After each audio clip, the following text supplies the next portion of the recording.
The pressure is undeniable, a constant squeeze that seems to tighten with every passing day.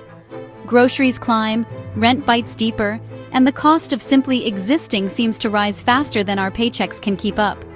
Every trip to the store feels like a test, every bill a reminder of how hard it is to make ends meet. For many, the dream of home ownership feels like a distant fantasy, slipping further away no matter how hard we try. The idea of stability, of having a place to truly call your own, is now out of reach for millions. We're told to work harder, budget better, and cut out the small joys that make life bearable. The advice is always the same: tighten your belt, skip the coffee, sacrifice more. But no matter how much we cut back, it never seems to be enough.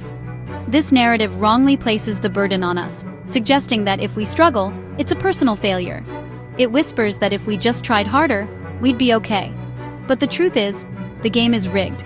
The rules are written by those who benefit most, and the rest of us are left to play catch-up in a system stacked against us.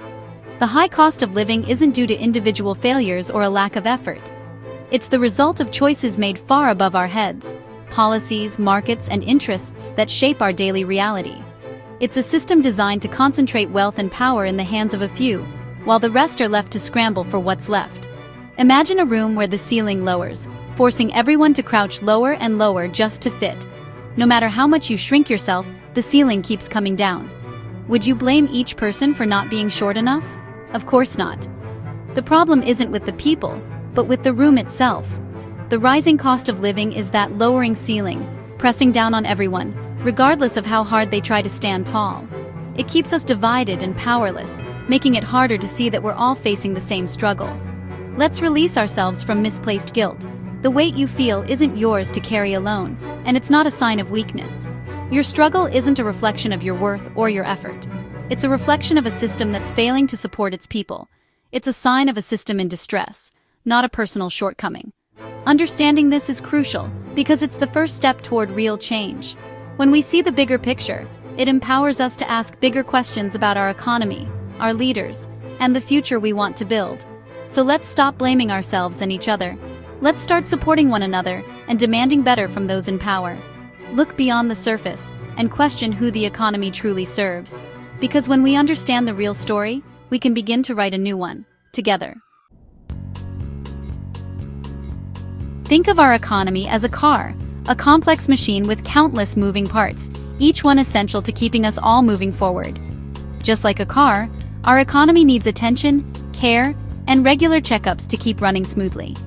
It needs regular maintenance to serve everyone, not just the driver. If we only focus on the person behind the wheel, we ignore the needs of all the passengers who rely on the journey.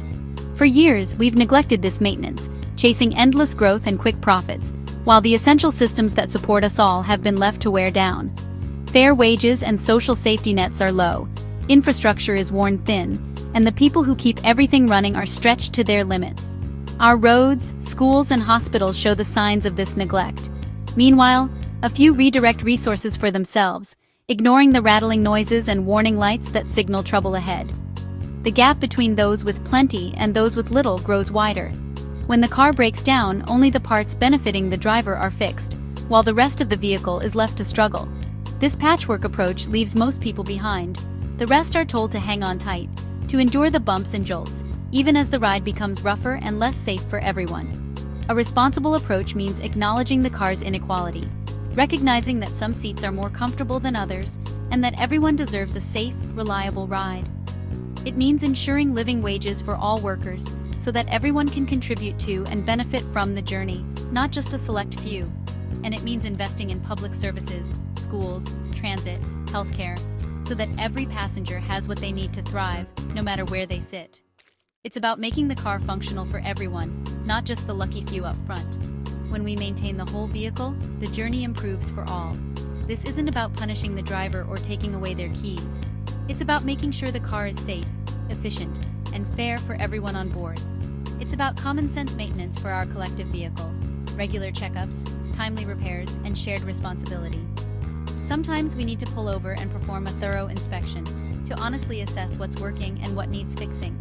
We must ensure the fuel, our resources and opportunities are distributed evenly, so the ride is smooth and sustainable for everyone. The car should serve all passengers equally, regardless of where they sit or how much they started with. Let's make it safe, fair, and comfortable for everyone on the journey. Because when we all arrive together, we all win. Meet Alex and Ben, living in the same city. Alex works 2 jobs yet struggles financially. Ben owns buildings, including Alex's, and grows wealth effortlessly. The system rewards Ben's ownership over Alex's labor. This isn't about hard work, it's economic disparity. The gap between them is a structural problem. Our economy funnels resources from workers to owners. This isn't accidental, it's by design. The widening gap destabilizes society. A healthy economy offers dignity and security for all. Alex and Ben's story demands we question economic fairness. It's not about success, it's about systemic imbalance. We must address the rules creating these outcomes. Prices are said to be set by supply and demand, but power shapes these forces, not just market laws. Housing is a speculative asset, not just a need. Investment firms hoard homes, driving up prices. Corporations control food supply, setting prices high. Recent inflation saw record profits, not just cost pass-through. This isn't market neutrality, it's corporate power. Supply and demand are real, but the game is rigged. Powerful players influence rules, limiting supply. The high cost of living isn't just supply and demand, it's economic power dictating survival prices. In tough times, we seek someone to blame. Powerful voices offer simple targets: immigrants, welfare recipients, youth. This blame game divides us, distracting from real issues. While we argue, systemic problems remain. The powerful escape scrutiny, happy to watch us fight. Scapegoating is a magic trick, diverting attention. Real solutions require refusing this game. Immigrants and the struggling aren't enemies, they're allies. Focus on systems creating insecurity for all. Look past distractions to challenge the powerful.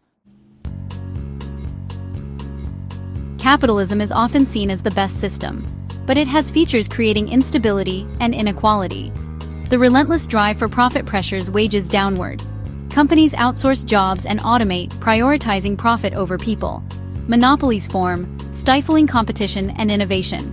Endless growth demands strain finite resources. This creates a culture of disposability and anxiety. Capitalism's core requirements are unsustainable. Acknowledging these tremors isn't rejection, it's realism. We need deep structural repairs. The system's instability comes at a great human cost. It's like building on a fault line, ignoring tremors. We must address these issues for a stable future. In the idea marketplace, money amplifies voices. Wealthy interests shape economic narratives. They fund think tanks, hire lobbyists, and influence media. A few corporations control most media, prioritizing profit. Stories challenging power are ignored or framed as radical. Language is used to make social programs seem burdensome. This narrative control stifles democratic conversation. It creates helplessness, making change seem impossible. The story told isn't the only way. Understanding who controls the narrative is crucial. We must listen to quieter, honest voices. Media literacy is essential in an information-saturated world. It means being critical and engaged, not cynical. Ask who tells the story, who benefits, and what's omitted. Break out of information bubbles. Seek diverse sources. Support independent journalists and community media. Media literacy is detective work, piecing together truth. It's a fundamental act of resistance against misinformation. Reclaim understanding free from powerful influence. Question, cross-reference, and think for ourselves. It's how we understand the world on our terms. Recognizing a broken system is the first step. It takes courage to look honestly at the challenges we face. Rising costs, stagnant wages, and opportunities that seem out of reach for too many. But awareness is powerful. It sparks the conversations that lead to action.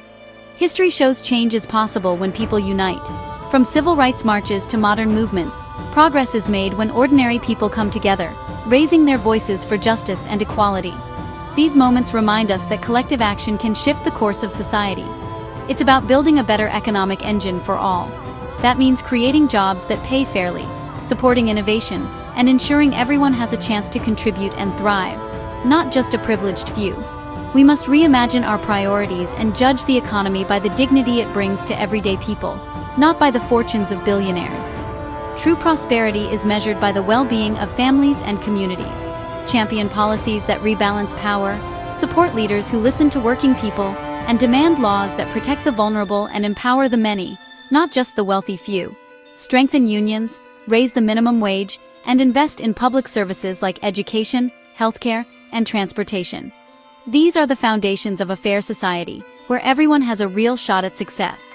Reform the tax system so that wealth is distributed more fairly. When everyone pays their share, we can fund the services and infrastructure that lift us all up. Connect with others and share your experiences of economic pressures. By opening up, we realize we're not alone, and together we can find solutions. Community is the antidote to isolation. When we support each other, we build resilience and hope, even in tough times. Join unions and community groups to amplify your voice. Collective action is the engine of real, lasting change. Building a better world is not just a dream, it's practical repair and renewal. Every act of service, every improvement, brings us closer to a society that works for everyone. Less inequality means less crime, better health, and a stronger democracy. When everyone has a fair chance, our communities flourish. Remember, it's not a zero-sum game. When we lift each other up, all can win. Shared prosperity benefits everyone, not just a select few. Let's create a stable, equitable economic engine, one that rewards hard work, encourages sustainability, and invests in our collective future. The journey is long, and the path isn't always easy, but together, we can succeed. Every step forward is a victory for us all. Let's build a system that truly serves us all, a future where prosperity is shared, dignity is universal, and hope is real.